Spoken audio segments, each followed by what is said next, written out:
아멘. 하나님 말씀은 출애굽기 37장 1절부터 16절까지 말씀입니다. 출애굽기 37장 1절부터 16절까지 말씀 한 절씩 교독하겠습니다. 부살렐이 조각목으로 계를 만들었으니 길이가 2규빗 반, 너비가 1규빗 반, 높이가 1규빗 반이며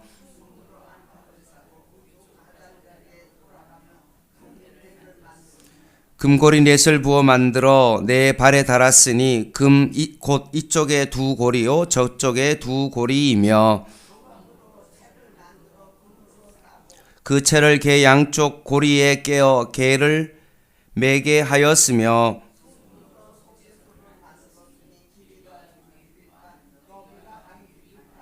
금으로 그룹들을 속죄소 양쪽에 쳐서 만들었으되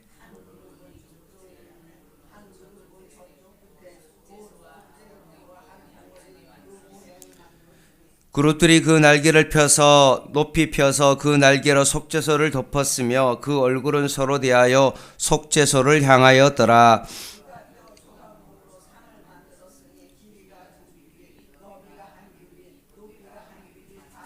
순금으로 싸고 위쪽 가장자리로 돌아가며 금태를 둘렀으며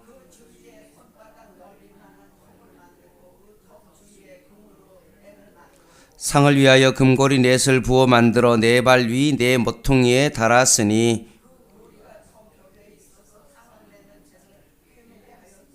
또 조각목으로 상멜채를 만들어 금으로 쌌으며 상 위의 기구 곧 대접과 숟가락과 장과 따르는 병을 순금으로 만들었더라. 아멘.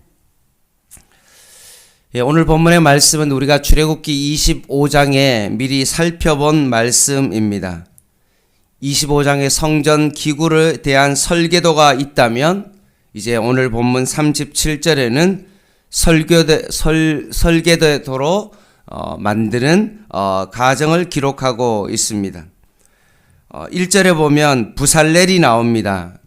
그 이름의 뜻은 뭐냐 하면 하나님의 보호 아래, 하나님의 그늘 안에라는 그런 뜻을 가지고 있습니다. 출애굽기 25장에 보면 하나님의 말씀에 순종하여 여러 가지의 성막 기구를 만드는데 특별히 부살렐은 총책임자를 맡았고 그가 만든 기구는 뭐냐 하면 직물이나 의류, 의복을 제외하고는 거의 다 부살렐이 모든 것에 대한 총책임자입니다. 그래서 목공과 금속과 관련된 어떤 세공의 일을 감당하는 그 사람이 바로 부살렐입니다. 말 그대로 하나님의 보호 아래, 그늘 아래라는 그 이름대로 하나님의 보호 아래서 하나님의 사역을 감당하고 있는 그런 사람입니다. 하나님의 은혜를 입었을 뿐만 아니라 하나님의 일에 동참함으로 말미암아 부살렐을 통하여서 이스라엘 백성이 하나님을 만날 수 있는 그 거룩한 일에 쓰임받을 수 있는 큰 복을 누린 사람이 바로 부살렐입니다. 이제 오늘 본문에는 두 가지를 만드는 장면이 나오는데 첫 번째는 언약궤고 두 번째는 진설병상입니다. 우리가 25장에 좀 다뤘기 때문에 더 구체적으로 다루지 아니하고 내용 중심으로 좀 살펴보려고 합니다. 부살렐은 하나님의 말씀에 순종하는 마음으로 언약궤를 만듭니다. 주재료가 조각목이죠. 강야에서 흔히 구할 수 있는 어떤 그런 아카시아 나무입니다. 성경에는 다른 이름으로 그것을 시띠나무라고 되어 있습니다. 아카시아와 시띠나무로 언약궤를 만들었습니다. 성막의 귀한 재료를 가지고 만들기도 하지만 실제로 일반 재료로도 하나님의 거룩한 성막을 만드는 그 재료로 사용되었다는 것입니다. 그러니 중요한 것은 무엇입니까? 하나님이 사용하시면 그 어떤 것도 성물이 된다. 그리고 그것이 귀한 것으로 여겨진다라는 말씀입니다.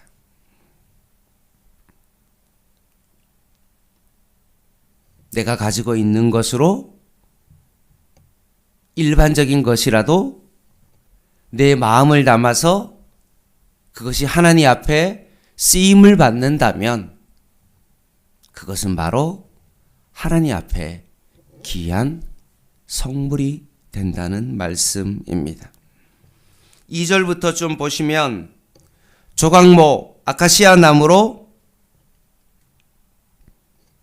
법궤를 만들고 순금으로 안팎을 쌌다라고 되어 있죠.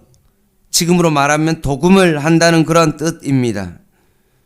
그래서 성막 기구들은 화려하면서도 가볍게 제작되었습니다.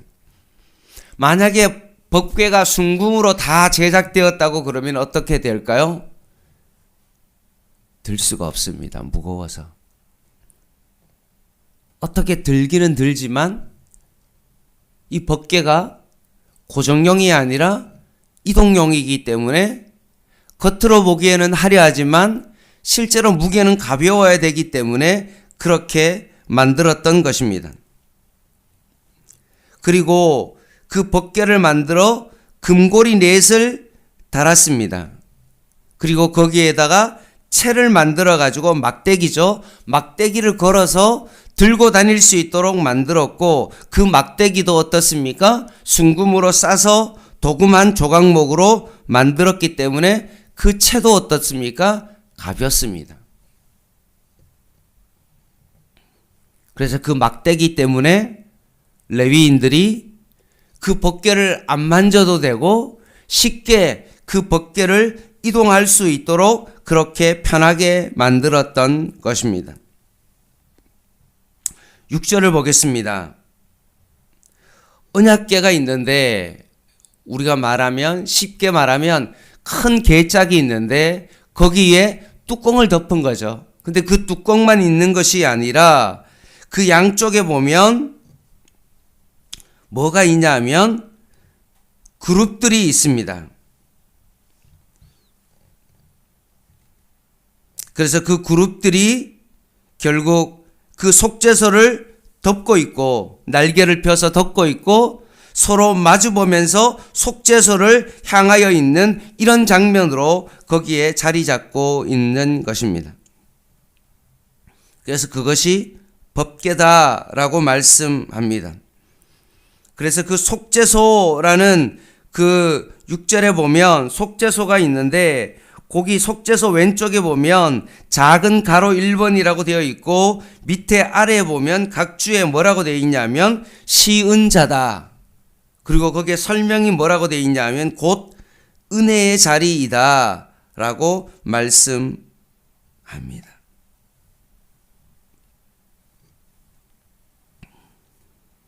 당시에 왕이 행차를 할 때 가마를 탔죠. 그래서 왕이 그 의자를 만들어 놓고 그 중심에 타고 있었던 겁니다. 그래서 그것을 속죄소라고 하기도 하고 거기에 보면 은혜의 자리, 그래서 시온자라는 그런 명칭을 쓰고 있는 것입니다. 그래서 주변에는 왕이 행차를 할 때 주변의 가마에는 어떻습니까? 문양 자체가 되게 화려하죠. 뭔가 왕의 위용을 알리는 그런 역할을 했던 것입니다.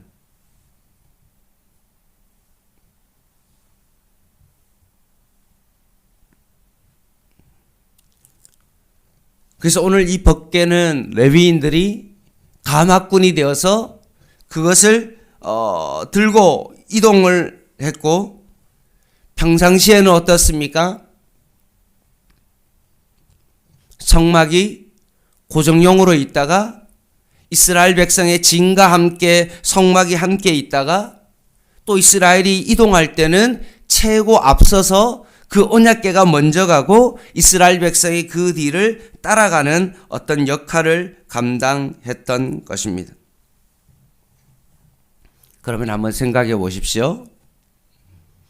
그리스의 모든 신들은 어떻습니까? 올림푸스 산 위에 계신 신입니다. 그러면 하나님은 지구 밖에서 우주에서 정말 인간 세상을 구경만 하고 계신 분도 아니시고 사람이 만든 성막이나 뭔가 성전 안에서만 머무시는 한계가 있는 분은 더더욱 아닙니다.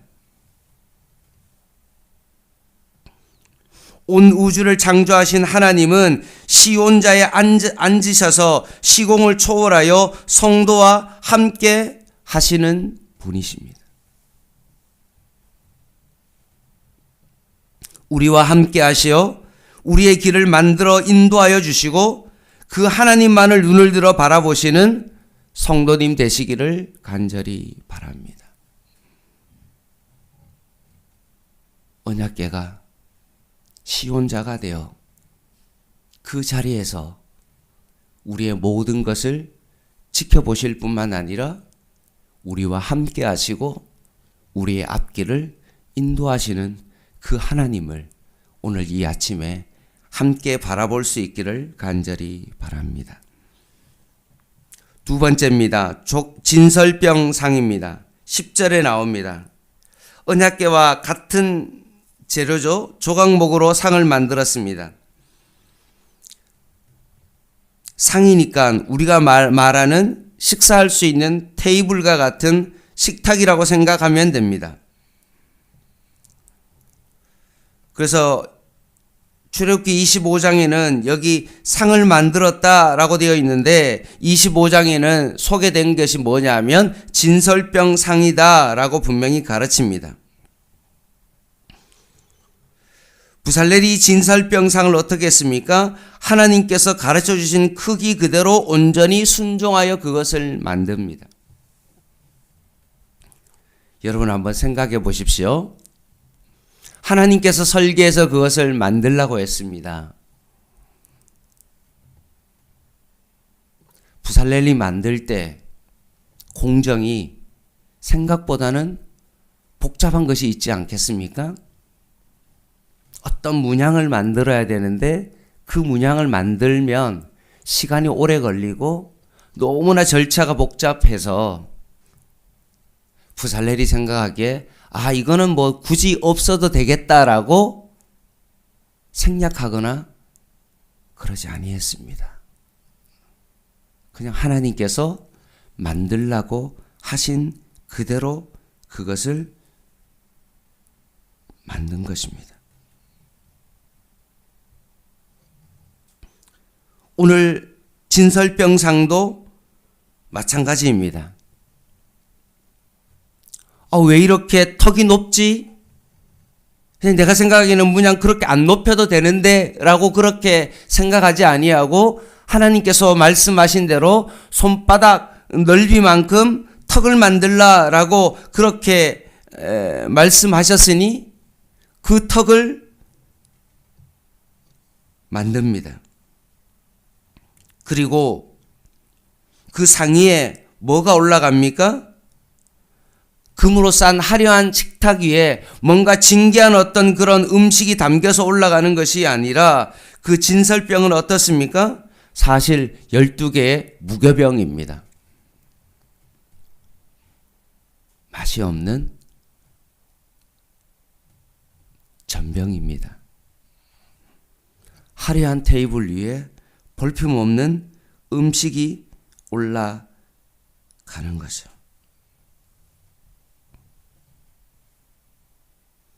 결국 그 12덩이는 누구를 의미합니까? 이스라엘 백성을 의미하죠. 화려한 진설병 상위에 볼품없는 이스라엘의 12지파가 올라갑니다. 무엇을 의미합니까? 있는 모습 그대로 그 상위에 올려졌다는 것입니다.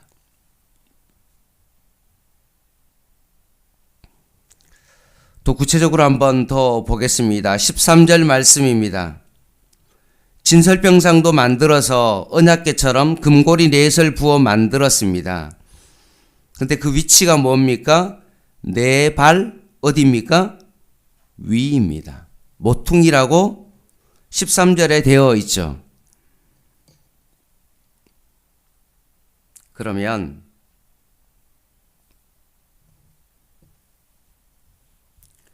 언약궤는 어떻게 만들었을까요?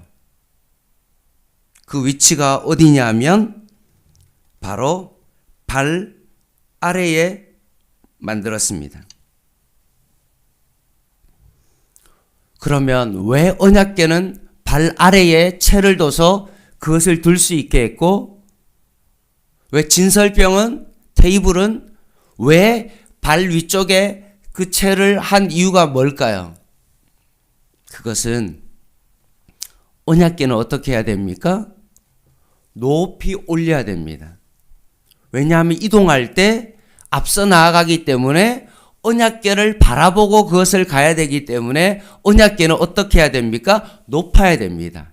그러니까 언약궤를 만들고 그 채를 발 아래에 둬서 그것을 어깨에 메고 갔기 때문에 모든 이스라엘 백성들이 그 언약궤를 바라보며 갈 수 있도록 했지만 다른 어떤 진설병상은 높이 들 이유가 없는 거죠.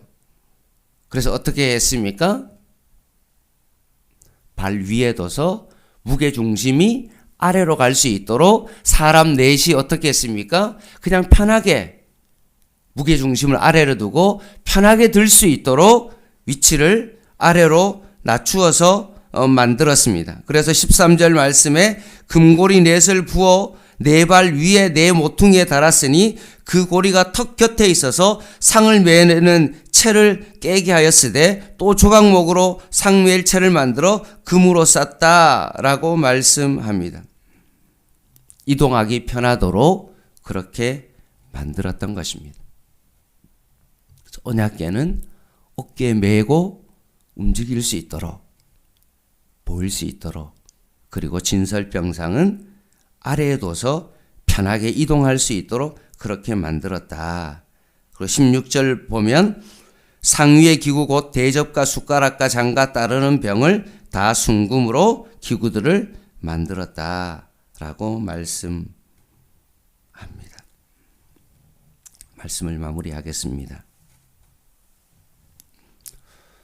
오늘 저희들은 성경 말씀을 통해서 법궤와 진설병상을 만드는 것을 실제로 만들어 보지는 않고 사실은 간접 체험으로 말씀을 통해서 우리는 이것을 바라봤습니다. 얼마나 많은 정성과 시간이 들어갈까요? 때로는 귀찮으면 좀 생략하고 싶은 그런 마음이 얼마나 들겠습니까? 그럼에도 불구하고 부살렐은 절대로 그렇게 하지 아니했다는 것입니다. 최선을 다하여 하나님의 성막 기구를 만드는 일에 자신의 삶을 드렸던 것입니다. 하나님 앞에 그렇게 사용을 받았습니다. 마찬가지로 우리도 하나님 앞에 예배 드릴 때 어떻게 예배 드려야 됩니까? 귀찮다고, 힘들다고, 오늘은 뭐 쉬지 뭐 라고 생각하고 그렇게 하나님 앞에 예배 드리는 것이 아니라 하나님 앞에 예배 드리는 일에 있어서만큼은 하나님 앞에서 주님을 위해서 내 몸을 드리고 내 은사를 드리는 그 일에 있어서는 어떻게 해야 됩니까? 최선을 다하여 하나님 앞에 드려야 되는 것입니다. 이것이 하나님 앞에 쓰임받는 진정한 예배자이고 진정으로 섬기는 자입니다. 오늘도 이 아침에 하나님 앞에 부살렐처럼 하나님 앞에 쓰임받는, 거룩하게 쓰임받는 하나님의 사람 다 되시기를 주님의 이름으로 간절히 부탁을 드립니다. 기도하겠습니다.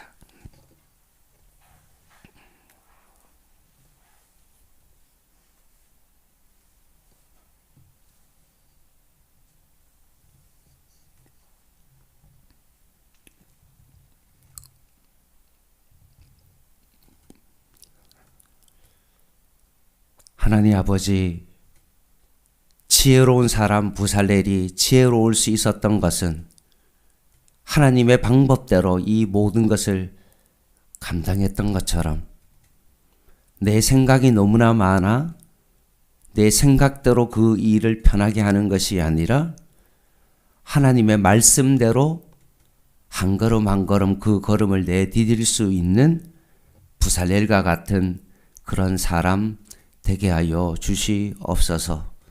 하나님 앞에 귀하게 쓰임받는 하나님의 사람 되게 하여 주시고 내가 가지고 있는 작은 것이라도 하나님 앞에 오병이어의 그 소년처럼 자신의 것을 내어드릴 때 하나님께서 오병이어의 기적이 일어났던 것처럼 하나님 우리의 작은 도시락이라도 하나님 앞에 기쁜 마음으로 내어드릴 수 있는 하나님의 진정한 예배자 되게 하여 주시옵소서. 예수님의 이름으로 간절히 기도드립니다. 아멘.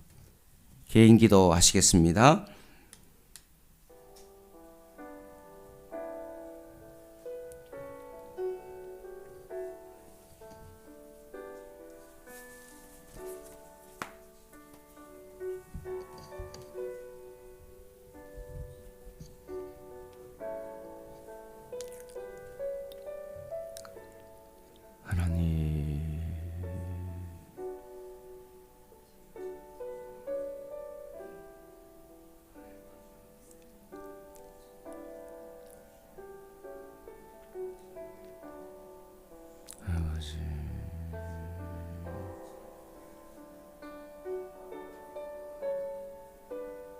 하나님,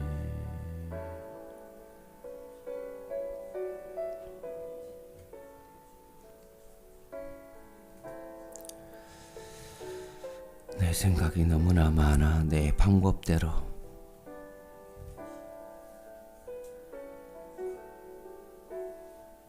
신앙생활 하지 아니하고